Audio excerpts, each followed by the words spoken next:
출애굽기 26장 31절에서 37절. 너는 청색, 자색, 홍색 실과 가늘게 꼰 배실로 짜서 휘장을 만들고 그 위에 그룹들을 정교하게 수놓아서 금 갈고리를 네 기둥 위에 늘어뜨리되 그 네 기둥을 조각목으로 만들고 금으로 싸서 네 은 받침 위에 둘지며 그 휘장을 갈고리 아래에 늘어뜨린 후에 증거궤를 그 휘장 안에 들여놓으라.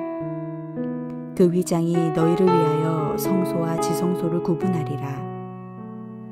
너는 지성소에 있는 증거궤 위에 속죄소를 두고 그 휘장 바깥 북쪽에 상을 놓고 남쪽에 등잔대를 놓아 상과 마주하게 할지며 청색, 자색, 홍색 실과 가늘게 꼰 배실로 수놓아 짜서 성막문을 위하여 휘장을 만들고 그 휘장문을 위하여 기둥 5을 조각목으로 만들어 금으로 싸고 그 갈고리도 금으로 만들지며 또 그 기둥을 위하여 받침 5개를 노스로 부어 만들지니라.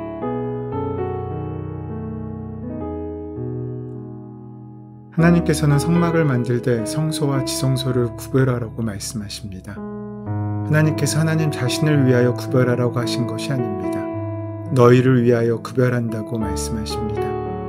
출애굽한 지 얼마 되지 않은 이스라엘 백성의 성숙도는 민족의 정체성 면에서나 하나님을 섬기는 신앙 공동체의 측면에서나 아직 초보의 단계라고 할 수 있습니다. 이런 상황에서 분별 없이 행동하여 하나님께서 허락하시고 임재하시는 거룩한 지성소를 함부로 범함으로써 백성에게 미칠 화와 진노를 피하게 하시려는 하나님의 배려입니다. 인간의 약함 때문에 구별된 이 성소와 지성소의 구별은 이후에 신약에서 예수 그리스도의 대속으로 인해 없어지게 되는데, 이것은 예수 그리스도 안에서 인간의 연약함이 극복되었음을 의미합니다. 성소의 휘장은 지성소와 성소로 구별하기 위해 치해진 막입니다. 성소의 휘장은 성소 안에 있는 분향단 바로 뒤에 처 있었습니다. 휘장 안에는 법궤가 모셔진 지성소가 있었습니다. 지성소는 말 그대로 하나님께서 임하시는 지극히 거룩한 장소입니다. 그러므로 지성소는 매우 거룩한 곳입니다. 그래서 성소에서 하나님을 섬기는 제사장들도 함부로 지성소를 들여다보거나 접근하지 못하도록 휘장으로 가려져 있던 것입니다. 만약에 함부로 인간이 지성소를 들여다보거나 들어갔다면 하나님의 진노를 사서 죽음을 면치 못하였습니다. 이 거룩한 지성소를 가리고 있는 것이 휘장입니다. 그러므로 휘장은 거룩하신 하나님과 인간들 사이를 가로막고 있던 막이었습니다. 휘장은 하나님을 만나기 위한 마지막 관문과 같은 것이었습니다. 지성소와 성소를 가로막은 휘장은 1년에 한 번씩 대제사장에 의해서만 열리고 지성소로 들어갈 수 있었던 것입니다. 지성소에는 하나님의 법궤와 시은자가 모셔진 곳이 있었습니다. 그러므로 지성소는 하늘나라에 하나님의 보좌가 있는 곳의 모형입니다. 그러므로 지성소 안에 들어간다는 것은 하나님의 보좌 앞에 서는 것과 같습니다. 이 지성소는 대제사장들도 1년에 한 번 정한 기일에만 들어갈 수 있었던 거룩한 장소입니다. 성소의 휘장은 크게 바깥 휘장과 안 휘장으로 나뉠 수 있습니다. 바깥 휘장은 뜰에서 성소 안으로 들어갈 때 통과하는 커튼이며, 휘장은 성소와 지성소를 분리하는 커튼입니다. 그런데 보통 휘장이라고 말할 때 우리는 안 휘장을 의미합니다. 바깥 휘장과 안 휘장의 가장 큰 차이는, 바깥 휘장은 그룹 천사들이 수놓아 있지 않은 데다 안 휘장에는 그룹과 천사들이 정교하게 수가 놓여졌다는 점이었습니다. 히브리서 기자는 성소의 휘장이 예수님의 육체라고 기록하고 있습니다. 이 휘장은 예수 그리스도께서 십자가 위에서 인간의 죄를 짊어지시고 대신 심판받아 운명하실 때 한가운데가 위로부터 아래까지 찢어졌습니다. 사람의 힘으로는 도저히 찢을 수 없는 휘장이 찢어졌다는 것은 주님으로 말미암아 지성소로 나아갈 수 있는 은혜와 구원의 길이 열렸다는 것을 의미합니다. 그래서 성소와 지성소에 막힌 것이 튀어진 것입니다. 그래서 성소 안에 있던 제사장들은 자연히 지성소 안을 들여다보게 되었고 또 그때 임할지도 모르는 죽음에 대한 두려움에서 해방되게 되었던 것입니다. 지금도 은혜의 보좌로 나아가는 길은 활짝 열려 있습니다.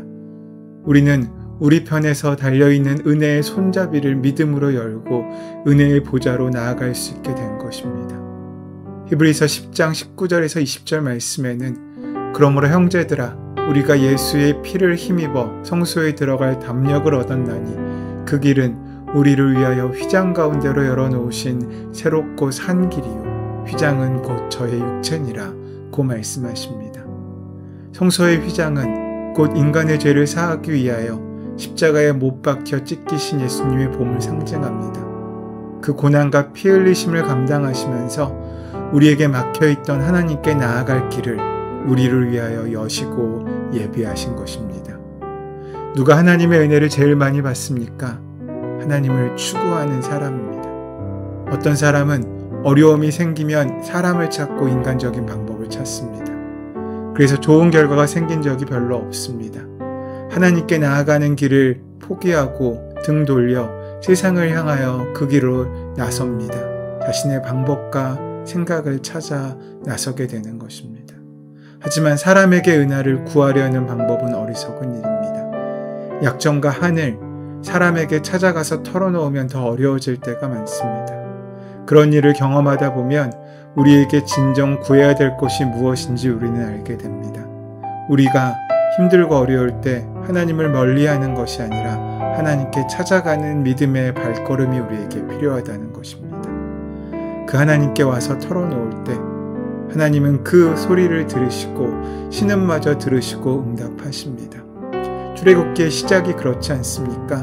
인간의 신음으로 인간의 고통으로 하나님을 찾을 때 하나님께서 그 신음소리와 통곡소리를 들으시고 우리를 위한 은혜의 길을 예비하신 것처럼 이미 하나님께서는 우리를 위한 은혜를 예비하고 준비하고 있으십니다. 약속으로 우리에게 주어져 있습니다. 은혜를 추구하면 은혜가 주어집니다. 갓난아기가 어머니의 품을 찾듯이 하나님의 보좌로 담대히 나아가는 한 우리는 길을 찾을 수 있게 됩니다. 오늘 예수님께서 그런 우리에게 그 길을 열어주셨기 때문입니다. 왜 하나님께서는 휘장에 그룹 천사들을 수놓게 하셨겠습니까? 그룹 천사들은 하나님의 영광을 지키는 천사들임을 생각할 때 하나님의 거룩함을 함부로 훼손하지 말라는 뜻일 것입니다. 그래서 지성소를 가린 휘장 안에서는 아무도 넘어 들어갈 수 없었습니다. 심지어 대제사장들도 아무 때나 들어가거나 피 없이 들어가면 즉시 죽어 넘어졌습니다. 언제 어떻게 들어갈 수 있었습니까? 오직 1년에 단 한 번 대속죄일에 대제사장의 온몸에 속죄 피를 뿌리고 나서야 들어갈 수 있었습니다. 그 사실을 우리에게 알려주는 바가 무엇입니까? 은혜의 보좌로 담대히 나아갈 수 있는 존재이지만 그렇게 나아가면서도 하나님께 나아가는 것을 두려워할 줄 알고 하나님을 높이며 주신 은혜를 방종하지 말아야 한다는 것을 우리에게 말씀하십니다. 옛날에는 하나님께 나아가는 것을 지나치게 두려워하는 것이 문제였는데 오늘날은 은혜의 보좌로 담대히 나아가는 것은 잘하는데 그 은혜만 믿고 방종하는 것이 새로운 문제점으로 우리에게 다가오고 있습니다. 아무리 은혜 가운데 있다고 할지라도 그 은혜를 마치 나의 도구로 생각하고 당연한 권리로 생각하고 그것을 믿고 죄를 짓는 인생을 반복하고 있다면 하나님의 거룩성을 훼손하고 우리의 마음대로 살아가고 있다면 그 믿음을 배반하고 우리가 얻을 수 있는 복은 아무것도 없습니다. 하나님께서는 분명히 사랑의 하나님이시지만 그 사랑과 은혜를 값싸게 생각해서 하나님 무서운 줄 모르고 버릇없이 행동하는 모습이 있어서는 안 됩니다. 버릇없는 아이는 잘해주는 어른에게 기어오르는 경향이 있습니다. 자기한테 잘해주면 더 감사한 마음을 가지고 더 예의를 갖춰야 하는데 방종이 되고 당연한 권리가 되고 버릇없이 되어버려서 권위를 인정하지 않고 대부분 자기의 마음대로 자기의 멋대로 교만하게 살려고 하는 그런 아이들에게 더 이상 은혜를 베풀고 싶지 않은 어른들이 많을 것입니다. 우리 하나님도 마찬가지십니다. 휘장을 열어주신 하나님의 은혜를 감사해서 그 사랑은 우리에게 값없이 주어졌지만 당연하고 값싼 것으로 취급되어지지 않아야 합니다. 하나님의 은혜에 감사하여서 하나님 앞에 더 옷깃을 여미고 더 죄를 멀리하고 항상 하나님의 은혜를 보답하는 심령으로 살아야 합니다. 그때 하나님께서는 우리를 그저 자녀로만 생각하지 않으시고 하나님께서 기뻐하시는 장성한 자녀로 생각하시고 우리와 함께 동역하시는 하나님의 기업을 물려주시는 귀한 사명을 맡겨줄 수 있을 것입니다. 철이 들지 않은 자녀는 구원은 받지만 안심하고 하나님의 기업을 맡길 수 없습니다. 오직 장성한 자녀여야만이 구원과 더불어 하나님께서 하시는 하나님의 귀한 기업을 허락받을 수 있는 것입니다.